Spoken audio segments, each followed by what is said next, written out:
28번째 시간으로서 그리스도의 변형교심과 계시 그리고 적용이라는 제목으로 함께 말씀의 의미를 나누기를 바랍니다.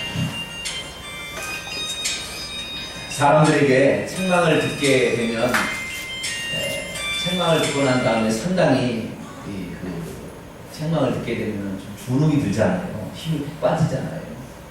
예수님께서 제자들에게 따로 가이사랴 빌립보에 데려가서 너희는 나를 누구나 할 때 베드로가 참 대답을 잘했어요. 그래서 아주 베드로가 어깨가 쓱 올라가려고 할 때 주님께서 그러나 내가 이런 영광이 이르기 전에 고난을 받고 죽임을 당해야 된다라는 사실을 얘기했을 때 죽지 말라고 또 그렇게 함으로써 베드로는 또 사탄이 되고 말았죠. 사탄아 내 뒤로 물러가라 해서 사탄이 되고 말았어요. 그래서 예수님이 책망을 들으니까 또 코가 몇 자나 빠졌어요? 석자가 빠져가지고 힘이 죽어가고 있는 거예요. 네? 그리고 예수님이 그랬죠. 아무든지 나를 따라오든 너 자신을 부인하고 네 생각을 버리고 사람의 일을 생각지 아니하고 하나님의 일을 생각해야 된다 라고 얘기하면서 자기를 부인하고 자기 십자가를 지고 나를 젖으라고 그러니까 또 코가 석자가 빠져가지고 이렇게 있는 거예요. 그러자 주님께서 말씀하시기를 아니다. 우리가 주님을 따르게 되면 인자가 영광 중에 오게 될 때에 그 사람이 정말로 엄청난 보상을 받게 될 것이다 라는 사실을 얘기를 해줍니다. 그리고 예수 그리스도께서 얼마나 크신 분인지를 제자들에게 보여주세요. 그래서 따로 높은 산에 데리고 갔는데 세 명만 데리고 갔죠. 베드로와 야고보와 요한. 예수님께서는 1대 3대 12라는 숫자를 쓰셨어요. 그래서 첫 한 명만 12제자를 골라가면 누구를 데리고 가요? 베드로를 데리고 가고 3명을 골라가면 베드로와 야고보와 요한을 데리고 가고 그 다음에 12명을 데리고 1대 3대 10이라는 숫자를 항상 예수님께서 써요. 그래서 3명을 이번에는 데리고 왔어요. 3명을 데리고 왔는데 이 3명이 베드로와 야고보와 요한입니다. 예수님 중요한 순간에는 예를 들어서 죽은 사람 나인성의 과부의 아들을 고칠 때도 이렇게 3명만 딱 데려가듯이 특별한 상황이나 또 이렇게 다 안 데려가고 3명을 데려갔어요. 3명을 데려간 이유는 뭐냐? 나머지는 산 밑에다 두고 간 거죠. 그러니까 예수님을 따라와서 예수님이 무슨 문제를 해결받으러 온 사람이 오지 않도록 밑에 있는 제자들이 그걸 잘 관리하도록 하고 그 3명만 데리고 올라간 것입니다. 그래서 3명을 데리고 변화산에 이렇게 변형산에 올라갔는데 그 산이 어느 산인지는 아이들 잘 모릅니다. 그것이 헐몬산이었는지 다볼산이었는지 무슨 산인지 모르지만 자기가 높은 산에 올라가셔서 예수님께서 원래 자신이 가지고 있던 영광의 광채로 이렇게 변하게 되는 거죠. 그래서 오늘은 그 예수 그리스도께서 변화산에 올라가셔서 제자들에게 보여준 그 영광, 그래서 예수 그리스도가 진짜 누군지 여기에 대해서 그 영광스러움을 보여주시고 그리고 산 밑에 있는 사건을 해결해 주시고 베드로가 성전세를 내는 문제를 이렇게 가르쳐 주심으로 오늘도 진리 가운데 인도하실 것입니다. 자, 첫 번째, 예수 그리스도께서 높은 산에 올라가셨습니다. 높은 산에 올라가셨을 때 예수님이 갑자기 확 바뀌셨어요. 어떻게 바뀌셨느냐? 2절 말씀 보니까 그들 앞에서 변형이 되셨는데 그의 얼굴은 어떻게 변했어요? 해같이 빛나고 빛이 얼굴은 해같이 빛이 쫙 비치고 그 다음에 그의 옷은 어떻게 됐어요? 빛과 같이 환하게 그냥 주변이 확 밝아진 거죠. 눈 깜짝 놀랐어요. 예수님이 원래 저런 분이 아니었는데 왜 저런가? 근데 우리는 거꾸로 생각하겠죠. 원래 그런 분이었는데 육신을 입음으로 감추셨죠. 그러다가 당신의 원래 그 영광스러움을 드러낸 거죠. 하나님의 아들이시잖아요. 하나님이시니까 그 하나님을 드러낸 것이죠.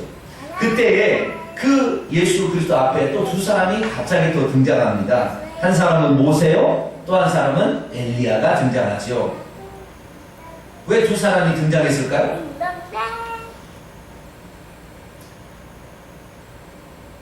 왜 두 사람이 등장했는지는 마태복음은 안 나왔지만 누가복음은 나와요. 자, 누가복음 9장입니다. 누가복음 9장. 31절.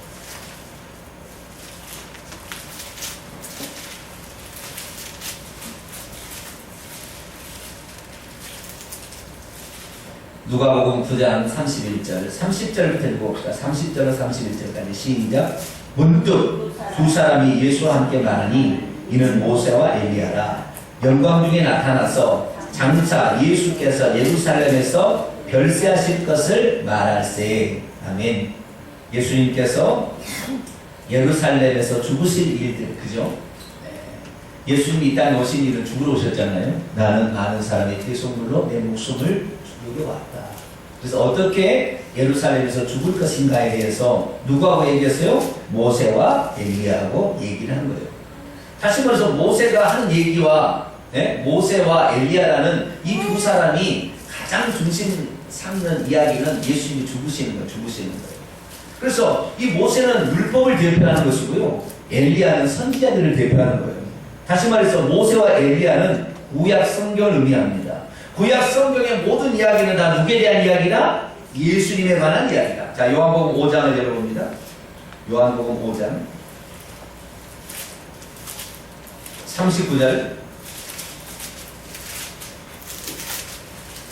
요한복음 5장 39절.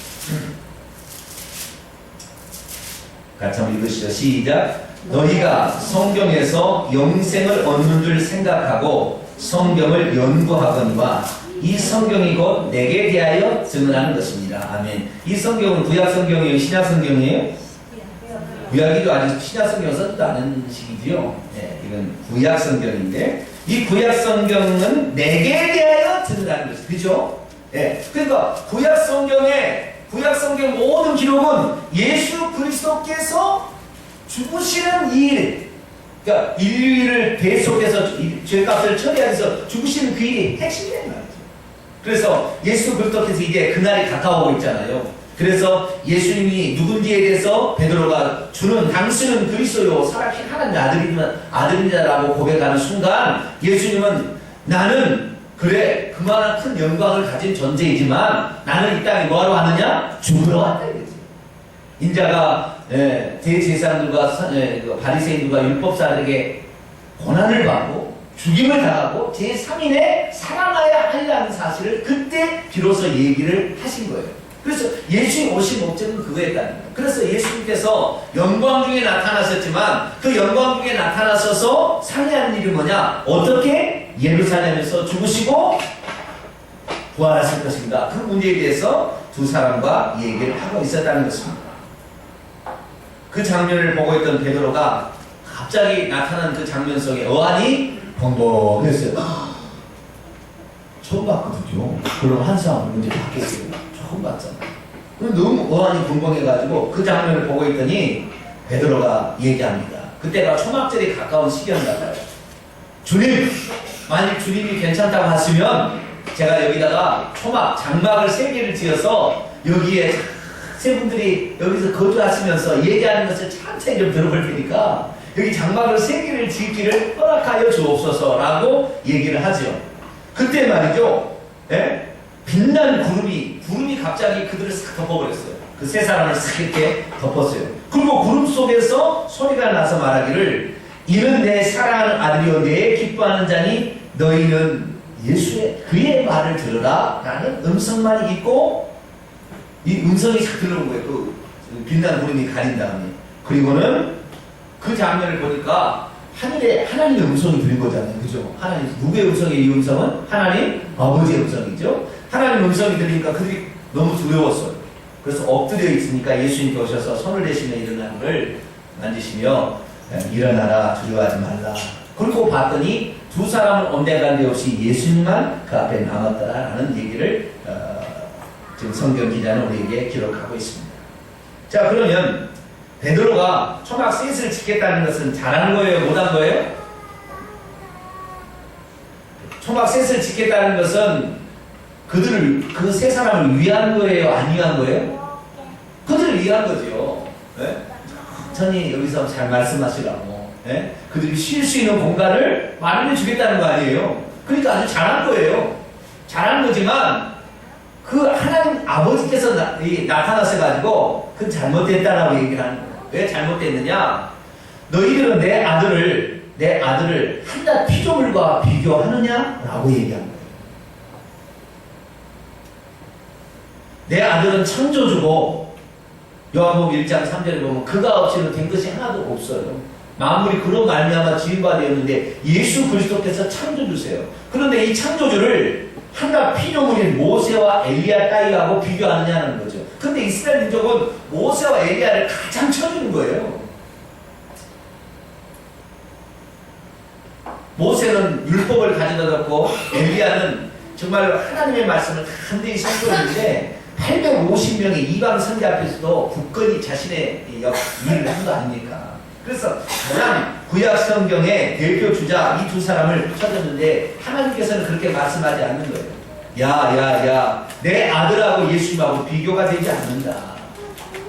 그러니까 내 아들하고 모세와 엘리야하고 비교가 되지 않는다 얘기를 한 거예요. 어찌 창조주를 피조물과 동일 상산에 놓겠느냐.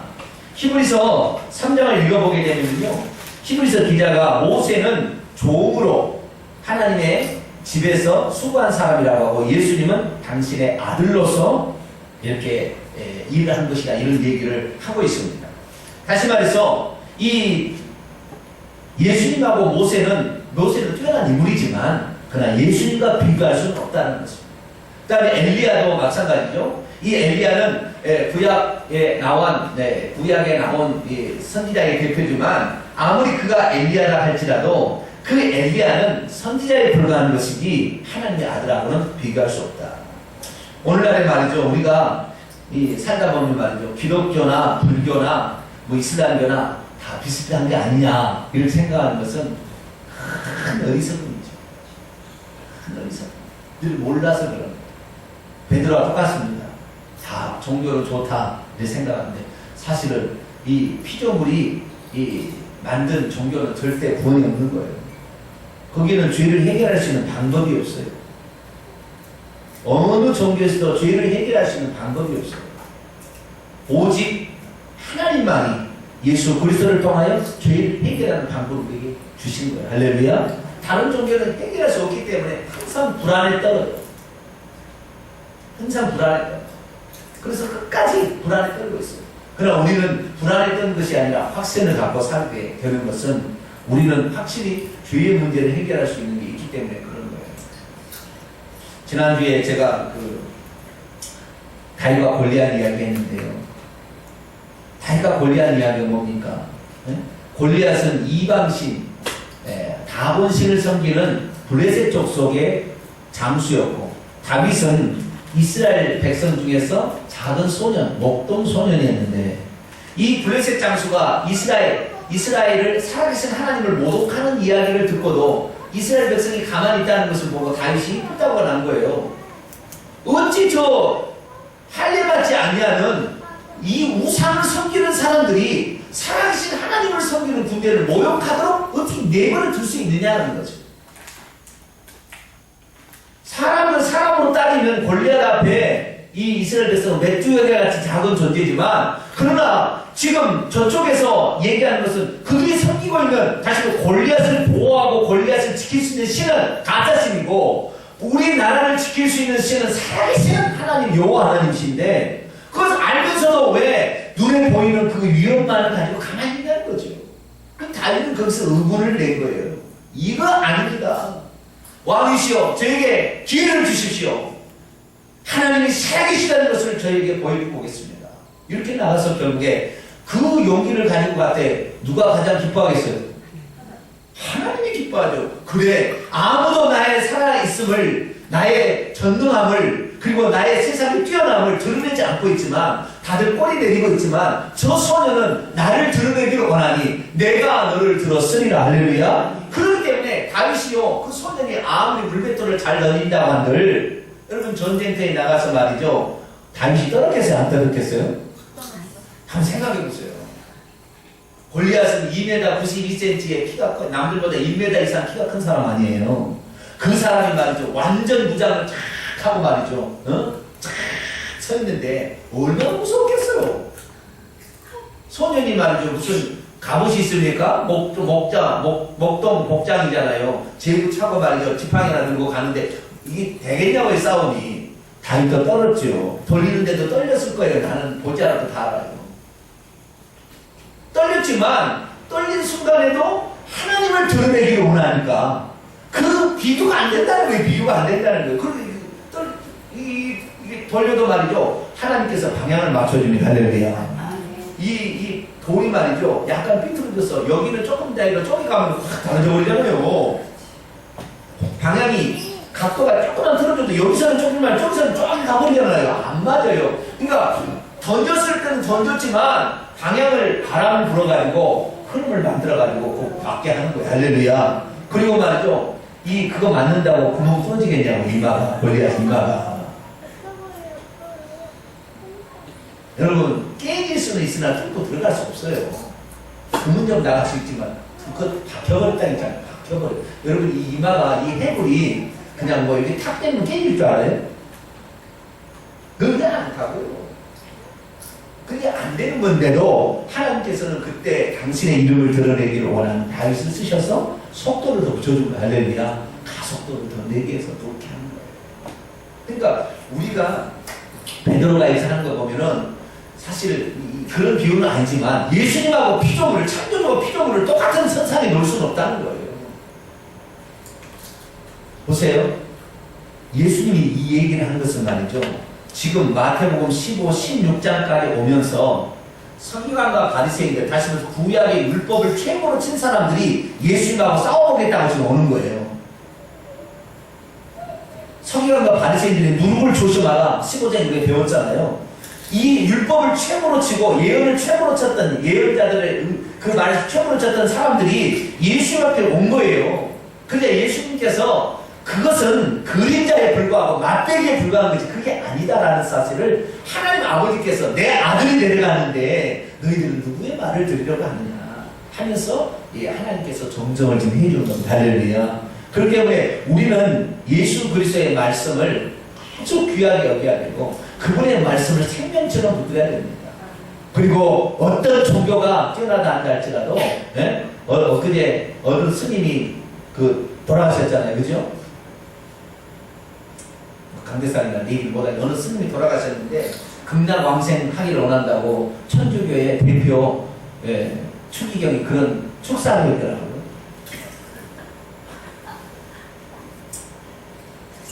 하나님께서 보시고 그 추기경이 뭐라고 하겠어요? 너는 내 종이냐? 물어보실까요? 불교나 기독교나 아니 불교나 천주교나 다 똑같은 거예요. 그쪽에서 보면 그게 아닙니다. 할렐루야. 그게 아니에요. 한 사람 하나님이 그 사람 구원시키겠어요? 똑같이 취급. 어떻게 똑같이 취급할 수가 있습니까? 그들은 모르기 때문에 우리가 처음에는 전도할 때는 그렇다고 얘기하지만 공식적으로 그렇게 얘기해서 안 되죠. 그렇게 해서 여러분들은 그랬어요. 얼마나 감사한지 몰라. 교회 나오게 된 건 그냥 이건 달마다 감사해요. 감사하지. 그 밑에 속해 있으면 다 그런 줄 알 거 아니에요. 그러니까 하나님 아버지가 시정해 준다니까 베드로를. 너 그런 생각하지 마라. 어떻게 피조물을 창조주하고 비교할 수 있냐. 비교가 안 된다. 너희는 저의 말을 들으라. 할렐루야. 그래서 예수 그리스도께서 하나님의 아들 되심을 영광 중에 확실히 보았어요. 베드로가 보니까 그 전에 들었던 서기관들에게 들었던 말이 생각났어요. 무슨 생각이냐면 그들이 말했던 뭐라고 하냐면 메시아가 오기 전에 그리스도가 오기 전에 엘리야가 먼저 온다고 말라기 3장 1절 4장 4절 5절을 보면 그렇게 예언이 돼 있는데 엘리야가 오지 않는데 어떻게 예수님이 하나님일까? 라는 생각에 의문을 품고 있었어요. 그러자 그 얘기를 예수님께 던집니다. 그러자 예수님께서 말하죠. 10절 말씀입니다. 제자들이 물어이르되 어찌하여 서기관들은 엘리야가 먼저 와야 한다고 말합니까? 예수님께서 대답 말씀하시기를 엘리야가 과연 먼저 와서 모든 일을 해보가는 것은 맞다. 12절 같이 읽습니다. 시작. 내가 너희에게 말하노니 엘리야가 이미 왔으되 사람들이 알지 못하고 임의로 데려와했도다. 인자도 이와 같이 그들에게 고난을 받으리라 하시니 아멘.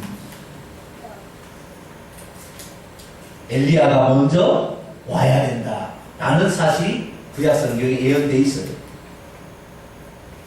그런데 사람들은 그 엘리야가 누군지를 잘 모르는 거였어요. 그 엘리야는 누구였어요? 세례 요한이었어요. 예수님 오실 길을 얘기하는 사람.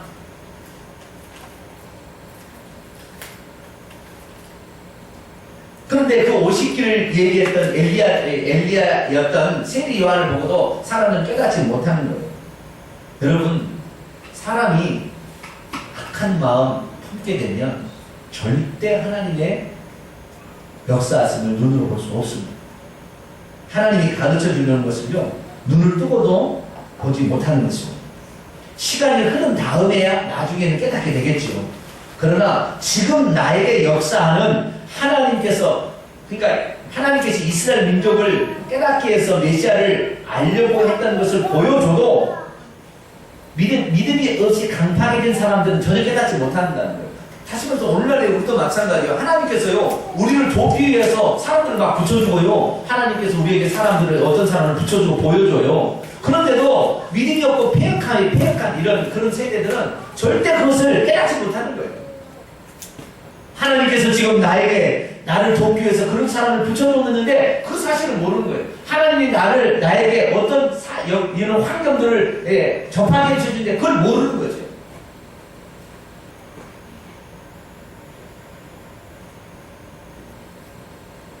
그래서 엘리야가 먼저 왔지만 그 엘리야를 알아보지 못했던 사람들이 있었다라고 얘기하므로 예수 그리스도께서 바로 구약 성경에 예언된 메시아, 그 메시아를 위해서 반드시 메시아가 되기 위한 전조 단계로 엘리야가 왔었다는 것을 얘기하고 있습니다. 오늘날 한국에 보면은 자기가 하나님이고 재림 예수라고 주장하는 사람이 많대요. 그들은 맞을까요? 틀릴까요? 맞아요? 틀려요? 여기 옆에 하나님이 뭐라고 했더니 있잖아요. 옆에 네? 거기도 네? 누구를 말이죠. 네? 재림 예수라고 보혜사 성령이라고 얘기를 하는 거예요. 맞아요? 틀려요? 절대 틀린 거예요. 왜 그러냐면 예수 그리스도께서 이 땅에 초림하실 때도 예수님을 천거해주는 엘리야가 와서 예수님을 천거를 해주는 거예요. 아시겠죠? 그래서 예수님이 오신다 얘기해서 예수 오실 길을 준비해서 예수님을 드러내는 거예요. 그런데 자기가 메시아라 재림 예수라고 하면 한국에 절대 태어나지 않겠죠. 그렇지만 좌우지간 어리석지만 좌우지간 자기가 한다 할지라도 그를 드러내줄 모든 사람들의 관심을 가져서 그를 이끌어줄 그 엘리야가 없는데 어찌 자기가 메시아가 되는가? 안 되는 거예요. 예수님께서 다시 오실 때도 전 세계에 이런 엘리야가 다시 나타났어요. 모세와 엘리야가 나타나가지고 예수님 오실 길을 예비해줘요. 이게 바로 요한계시 11장에 나온 두 증인입니다. 다시 오실 때. 그래서요, 우리가 다시 오신다는 거 주의만 하고 있으면 다 알게 되는 거예요. 모르는 게 아니에요. 우리도 알 수 있어요. 그 엘리야의 외침이 있는 거죠. 그래서 우리는 늘 하나님의 말씀에, 주의 종의 말씀에 잘 귀를 기울이게 되길 바랍니다. 그러면 거기에 하나님의 뜻이 있고 우리가 미처 깨닫지 못한 진리들이 거기에 포함되어 있어요. 그것을 붙들게 될 때 우리는 참 진리 가운데 행할 수 있습니까? 그러게 되길 축원합니다. 자, 영광스러움을 보았어요. 영광스러움을 보았으나 산 밑에 내려오니까 산 밑에는 아수라장입니다. 왜냐하면 어떤 간질병 귀신 들린 아들을 고쳐달라고 한 아버지가 데리고 왔어요. 그러니까 그 아버지가 그 아들만 데려온 게 아니라 거기에는 수많은 사람들이 따라왔어요. 사람들이 많이 따라오고 서기관과 바리새인들도 어떡하자 이렇게 따라오고 이렇게 왔는데 이 밑에는 몇 명의 제자가 있었을까요? 9명의 제자가 남아있는 거예요. 9명의 제자. 빌립, 안드레, 바돌로메 막 이런 수많은 9명의 제자 거기 나와 있는데 그 9명의 제자한테 고쳐달라니까 알았다. 이러라. 그래가지고 야! 간질병 걸리게 하는 귀신 나가라! 그렇게 했는데 나갔어요? 안 나갔어요?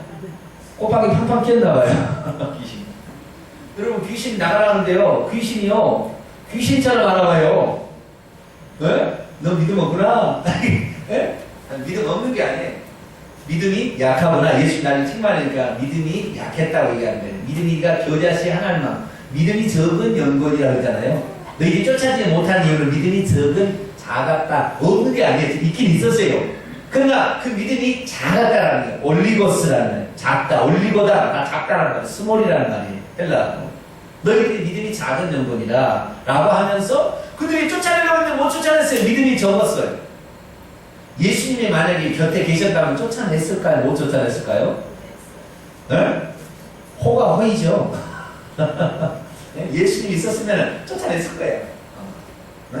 예수님이 이렇게 우리가 못 쫓아가면 예수님이 그냥 너 가만 안 둬? 막 이렇게 했기 때문에 아마 나갔을 건데 예수님이 안 계셨다 이 말이죠. 그런 상태에서 나머지 9명이 있다 보니까 잘 안 돼요. 전도하러 가면은요, 전도하러 가자고 집사님을 따라놨어요. 근데 목사님이 옆에 있다가 목사님이 딱 사라지면 야, 네가 말을 못해? 네? 목사님 옆에 계시면 담대하게 얘기하는데 목사님 없으면 또 못해. 왜 그럴까요? 믿음이 적은 영혼이야. 믿음이 많이 적어요. 네? 그러니까 9명이 제자들을 데려했는데 못 쫓아냈어요. 그러니까 말이죠. 아마 이 빌립은 눈을 까봤는지 어쨌든지 안 나가라고 했는지 어쨌든 하여간 복잡한 일이 거기에 생겼어요. 예수님께서 내려오니까 그렇게 아수라장이 된 거죠. 예수님께서 그게 오자마자 그 아이의 소년의 아비가 예수님 앞에 무릎을 꿇습니다. 그리고 엎드려 말합니다. 주님, 내 아들을 불쌍히 여겨주셔서 내 아들을 고쳐주세요. 내 아들이 간질로 심히 고생하는데요. 자주 물에도 불에도 넘어지고 물에도 빠집니다. 그 간질병 걸린 그 아들이 왜 불 속에도 뛰어들고 물 속에도 뛰어들었을까요? 네? 네? 귀신 들리면 다 그러는 거예요? 왜 그랬을까요? 잘 모르겠으면 한번 걸려보시면 알 수도 있을지도 모르겠어요. 네? 왜 불에도 막 들어가고 막 물속에도 들어가고 그랬을까요? 그걸 보면 지랄이야. 불을 보면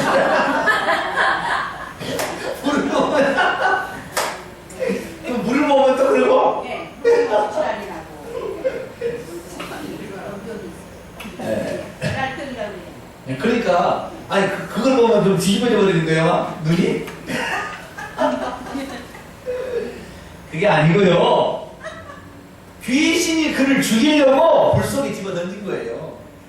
귀신이 그를 죽이려고 어디로? 물속에 빠지게 한 거지요. 자기가 가고 싶은 게 아니라 귀신이요. 야, 물속에 뛰어들어. 물속에 뛰어들어. 이렇게 얘기를 한 거죠. 귀신 안 걸린 사람은 잘 모를 거예요. 귀신 걸려본 사람 알아요. 귀가 막 들리는 거 소리가. 그런 소리가 들립니다. 뛰어들게 하는 귀신이 그를 죽이려고 그런 거죠. 이 귀신이 그를 죽이려고 했기 때문에 이 아들 자기는 원하지 않지만 막 음소 때문에 정신이 미쳐가지고 그렇게 가는 거죠. 이렇게. 그러니까 아들을 아버지가 통제할 수가 없는 거죠. 그래서 아들을 고쳐달라고 이렇게 가져왔는데 간질병 걸린 귀신은요 좀 셉니다. 다른 귀신보다, 일반 귀신보다. 그러니까 아마 이 귀신이 약한 귀신이 들어갔으면 나머지 9명도 쫓아냈을 가능성이 있어요. 그런데 이 귀신이 좀 센 귀신이 들어갔어요. 그러니까 센 귀신이 들어가니까 이게 잘 안 되는 거죠. 예수님께서 말씀하십니다. 17절에 보니까 자 믿음이 없고, 여기는 이 사람들은 어떤 사람이에요? 믿음이 없고, 제자들은 믿음은 적고. 여기 믿음이 없고, 그러니까 여기에서는 9명의 제자들을 포함시키지 않는 개념인 것 같아요. 왜? 믿음이 없고 폐역하다는 것은 왜곡된, 삐뚤어진, 잘못된 이라는 거예요. 그 믿음이 없다는 것은 내가 이 아들의 그러니까 그의 아버지도 포함되죠. 내가 이 아들을 데려왔는 이 아들을 고쳐줄 수 있습니까? 안 될 거야. 주변의 사람들도 안 된다고 다 생각해가는 거죠. 믿음이 없고 삐뚤어진 세대예요. 내가 너희와 얼마나 함께 있으며 얼마나 참겠느냐. 그러니까 예수님이 거기에 있었다면 제자들 다 쫓아냈을 것 같아요. 없기 때문에 믿음이 적어진 거예요. 여러분, 나중에 여러분을 저 그리스도가 나타나서 죽이려고 하는데 이 목사가 만약에 없으면 그때 나 살려주세요. 그러지 말고 제가 혹시 없다 할지라도 담대히 죽을 일이 있으면 죽으세요. 할렐루야? 아멘. 안 하면 지금 죽으라고 하니까.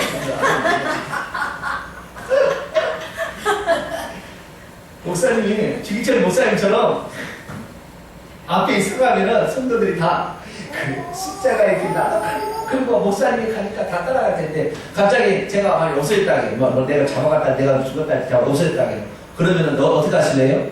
저기를 수고가지고 나가면 몰라 저기를 해라고. 아니 뭐 휴가 되는 거 좋고 그런데 어떻게 될지는 잘 몰라요. 정확히는 잘 몰라요. 우리가 해석은 이렇게도 되고 저렇게도 다 되는 거거든요. 그냥 휴가 되면 좋겠죠. 안 되고 만약에 남는다 말 그랬는데 목사 저는 먼저 잡혀가지고 네 성도들을 다 666표를 받게 해라. 그래서 나는 못하겠다. 그럼 너 죽인다. 내가 죽었다 합시다. 그럼 여러분들 이제 여러분들 하나하나 데려다가 너희도 너 받지 않으면 죽게 할 텐데 어떻게 할래? 그럼 어떻게 해요? 목사님이 없으니까 해가지고 오합지졸이 돼가지고 이렇게 될래요? 아니면은 다음 대회 나갈래요? 자 앞장서 나갈 사람 손 들어보세요. 한 사람도 없네 지금 보니까. 큰일 났네. 예? 목사님 모시면 막 일이 따라서 막 한다고. 그러니까 내가 있으면 좋은데 제가 없어. 저는 그 언제라도 죽을 준비를 저는 하고 있거든요. 네? 얼마 전에 작년인가 재작년인가요? 그 목사님들끼리 이렇게 무슨 축제 야외를 갔어요. 야외를 갔는데 번지 점프를 이렇게 하는 데가 있어요. 무서워. 뭐 섬 배 타고 들어가서 강원도 남이섬, 남이섬 앞에 보면 거기 번지 점프가 있어요. 그 강으로 뛰어드는 번지 점프 한 100m 높이 돼요. 그 뛰어드는 위에서 이렇게 뛰어드는 거거든요. 근데 다 가자고 하는데 이제 여기 옆에 있는 의뢰교회 목사님이 자 여기 가볼 사람 우리 공짜로 거기가 돈이 상당히 비싸니까 몇만 원 줘야 돼요. 그거 뛰어드는 게 정확히 뭐 3만 5천 원인가? 돈이 좀 들어가요. 왜 대줄 테니까 여기 뛰어내릴 사람 목사님이 다 꼬리를 뺀 거예요. 아무도. 근데 나가 그랬잖아요. 아 나는 그거 하고 싶은데요. 진짜? 다 꼬리를 다 내렸어요. 근데 진짜 나는 진짜 나 하고 싶어요. 그럼 저 목사님 가서 하라. 아니겠다. 그래서 내가 간다니까 두 사람이 더 따라왔어요. 다른 목사님도 두 사람이 따라왔어요. 뛰어내리라니까요. 발이 두두두두 떨려가지고 못 뛰어내리는 거예요. 저는 왜 그런 일을 저는 자처하느냐. 주님을 위해서 네 목숨을 버릴래라는 장면이 있다고 한다면 기꺼이 나는 주님을 위해서 과감히 주님을 위해서 드리겠습니다. 연습하려고 나는 거기로 올라간 거거든요. 아니 수도가 빙빙빙 돌아가니까 들어가서. 네. 그래가지고 올라가가지고요. 얼마나 멋지게 뛰어내렸대요. 왜냐면 나는 주님을 위해서라면 내 목숨을 다 이렇게 드립니다. 라는 연습한 거에 올라가가지고. 네? 이렇고 그게 얼마나 무서운 일이에요. 여러분 안 무섭겠어요? 100m 올라가가지고요. 근데 뭐가 무섭냐면 제일 무서운 것은 그냥 여기 있다가 저기가 난간이면 여기 있다가 나가서 와 이렇게 뛰어내리는 게 아니에요. 그렇게 뛰는 게 아니고 여기가 딱 난간이고 밑에 있잖아요. 그러면 그 난간에다가 발을 이렇게 딱 대요. 절반을 딱 대가지고 위쪽 이렇게 앉아서 뛰어내리라고 그러는 거예요. 왜 여기 딱 서봐요. 여기 서봐요. 이렇게.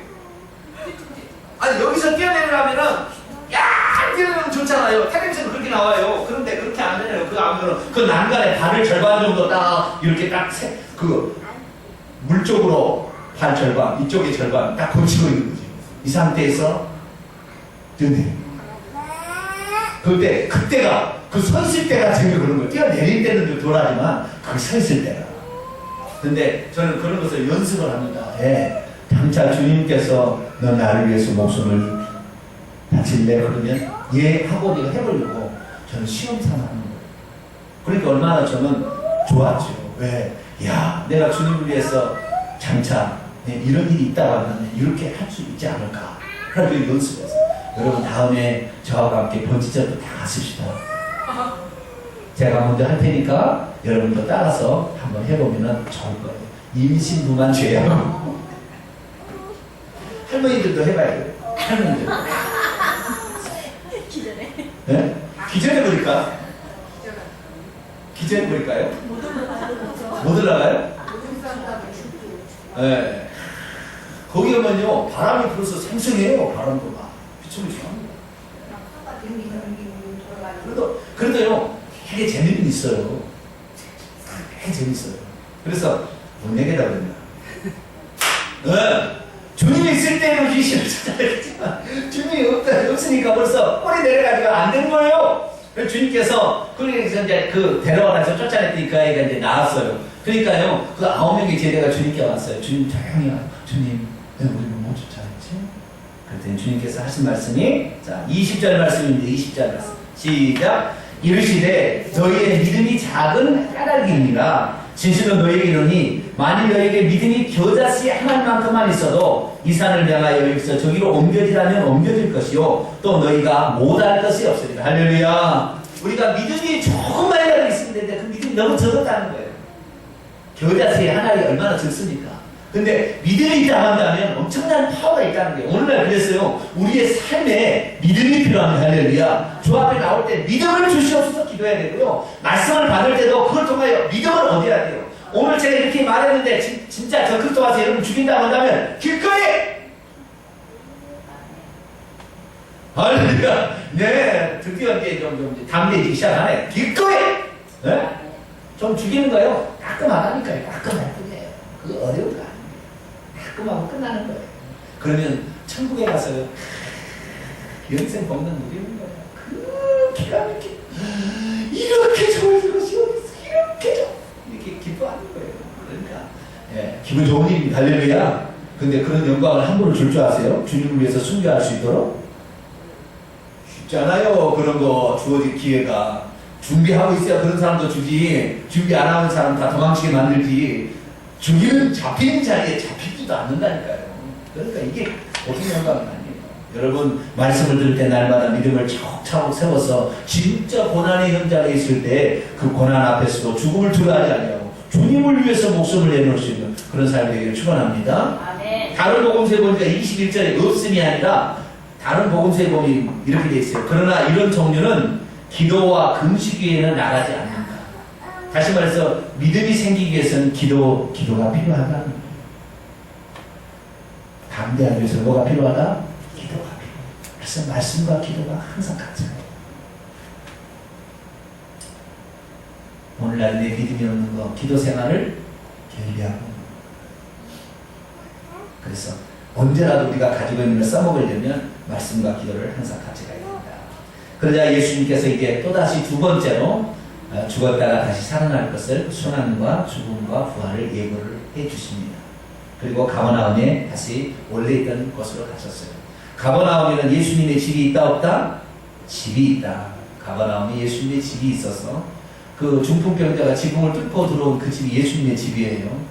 전세로 들어왔는지 사골세로 들어왔는지 그건 알 수가 없어요. 그때 당시에 그런 개념이 있었죠. 그러나 자우리가 예수님의 집이 있던 그 집이에요. 아시겠죠? 가버나움의 집에 들어가셨어요.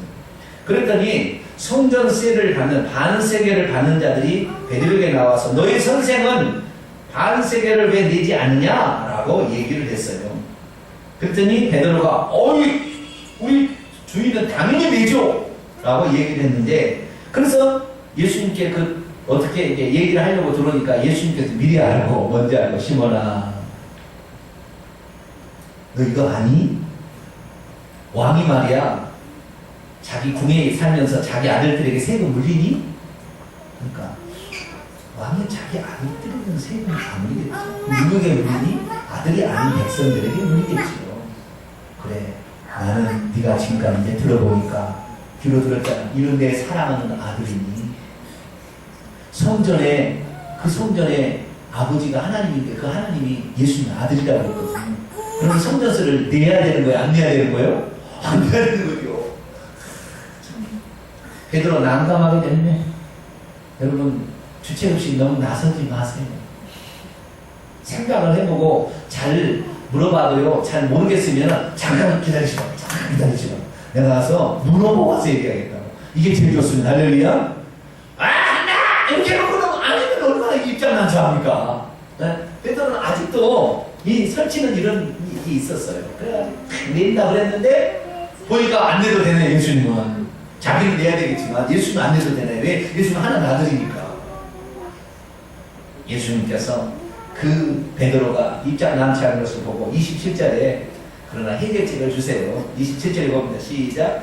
그러나 우리가 그들이 실족하지 않게 하기 위하여 내가 바다에 가서 낚시를 던져 먼저 오는 고기를 가져 입으려면 돈 한 세개를 얻을 것이니 가져다가 나와 너를 위하여 주라 했습니다. 여기 보니까 그들이 실족하다 올무를 논다는 거. 그들이 올무를 놓아서 우리가 성전세를 안 내느니 내느니 말할 수 있으니까 그런 오해되지 않게 하기 위해서 너는 가서 이렇게 하라고 낚시를 보냈어요. 베드로가 갈릴리 바닷가에 가서 낚시를 이렇게 합니다. 낚시를 합니다. 근데 그 낚시를 할 때 5분도 안 돼서 고기가 잡혔을까요? 안 잡혔을까요? 네? 여러분 시간 되게 봤어요? 5분도 안 돼서 낚시에 고기가 물렸을까요? 안 물렸을까요? 저희 때는 안 물렸다고 생각해요. 여러분 어떻게 물렸다고 생각하세요? 예수님께서요, 그냥 그 보내께서요, 네 생각하라고 보내는 거 아니에요. 예? 지금 이 낚시를 보낸 게 무슨 낚시 낚시 놀러 가는 게 지금 그게 아니잖아요. 네가 상처낸 것이 얼마나 네가 잘못한 것인지를 깨닫고 앞으로 신중하게 말해라. 그리고 네에 관한 일은 네가 얘기하지만 나에 관한 일은 나에게 물어봤어야 되지 않느냐. 나는 사실 깨닫게 하기 위해서 낚시를 보냈는데 낚시에 걸려겠냐고 바라봐서 5분 안에 안 걸렸겠죠. 그리고 낚시에 이렇게 들으면서 콩으로 생각했을 거 아니에요. 주님께서 그래 그렇게 많이 주는 그리스도시여 살아계신 하나님 아들 지 입술로 말했잖아요. 하늘에서 또 음성도 들려왔잖아요. 변화산에서 환상으로 예수님 하나님의 아들이신도 보여줬잖아요. 많은 사건들을 경험했는데 아직도 깨달음이 없다는 거예요. 우리는요 꼭 우리 성도들이 이런 것 같아요. 목사님의 말씀을 들을 때는 아멘 할렐루야 그리고 뒤돌아가면 잊어버려요. 그거 비슷한 거예요 지금. 우리는 그러지 맙시다. 할렐루야. 오늘 내가 죽으러 가자고 했는데 나중에 진짜 나는 안 죽어 이러지 마시라 이 말이에요. 죽으러 가자고 아멘 우리가 주의 선봉에 서겠습니다 이렇게 돼야 된다 이 말이죠. 말씀을 들으면 그대로 살아야 되는 거예요. 그래서 베드로는 5분 안에 잡힌 게 아니라 1시간이 넘도록 못 잡았을 거예요. 나는 그렇게 생각합니다.